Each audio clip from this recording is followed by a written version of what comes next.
Austatud kohalviibijad, nii kaua kui Üllar siis Koidulat ja teised rahatähed sirgu paneb, mõni sõna seespoolt Üllar rääkis, et natukene siis kestast. Laulu- tantsupeost ei saa vist mööda, et laulu- tantsupidu on läbi. Täna on suurejooneline üritus, suur osavõtt nurgakivi panekust. Need kaks fakti räägivad sellest, et vaatamata palju räägitud masule, natukene tibutavale ilmale Eestimaal tegelikult elu ei seisa. Ja Tallinn pole ka kunagi valmis saanud. Selle kinnituseks on ühe maja, nagu öeldakse, algus ja ilmselt saab ta ka kenasti kvaliteetselt valmis.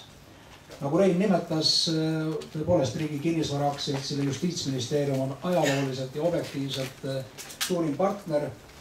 Kokku oleme aastast 2001 üheskoos mõelnud ja teostanud 31 erineva väiksema või suurema hoone, kas pisema, keskmise või suurema remondi või koguni rekonstrueerinud, suuremate hoonetena ehitanud valmis 17 teile väga vajalikku hoonet, eriti süsteemi töötajatele.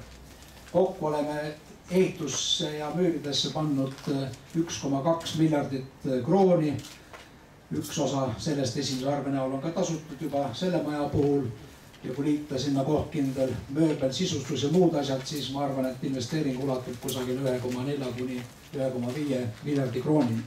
Selle sees on siis möödunud aastal, nagu te teate, valmis saanud Eesti kõige tähtsamad üle Eesti nii prokuratuuri hooned remondi või ehitiste näol ja üsna paljud kohthooned, mis teilegi teada on rekonstrueeritud.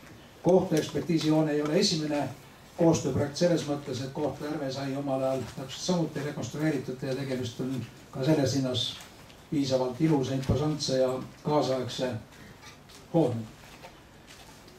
Riigi Kinnisvara Aktsiaseltsi jaoks idee konkreetselt selle hoone rajamisest sai reaalsuseks 2007. aastal, pigem selle aasta teises pooles, kui siis juba Üllari joonistest või eskiisidest erinevates kabinetides arvati, et tuleb ka rahaasjad korda ajada ja tuleb alustada projekteerimisele.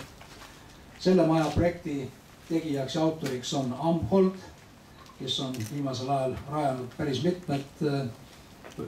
koostanud päris mitmed kenad projektid.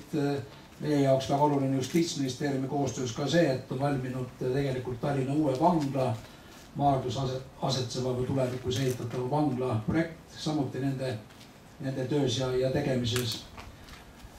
14 firmat lausa konkureeris sellele ehitusele ja võitjaks osutus rahvusvaheline ettevõtte NCC Eesti osa.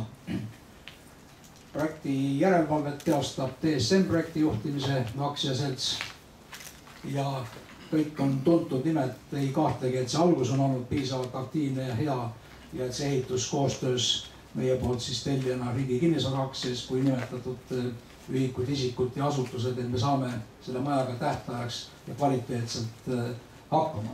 Nii et õnnitlen selle nurgakivi panemise puhul kõiki, kes siin on, pigem suur töö seisab ees ja veel kord luban, et see maja saab õigeks tähtajaks või veidi varem ja kindlasti hea kvaliteediga valmis. Aitäh!